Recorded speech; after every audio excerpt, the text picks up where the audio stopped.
తాగునీరు అందించాలంటూ స్థానిక ప్రజలు పంచాయతీ ఆఫీస్ వద్ద మంగళవారం ధర్నా నిర్వహించారు.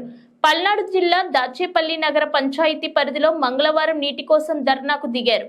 స్థానిక వాసులు మాట్లాడుతూ మున్సిపాలిటీ పన్నును చెల్లిస్తున్నా కానీ కనీసం తాగునీరు కూడా ఇవ్వటం లేదంటూ కార్యాలయం ఎదుట బైఠాయించి నిరసనకు వ్యక్తం చేశారు.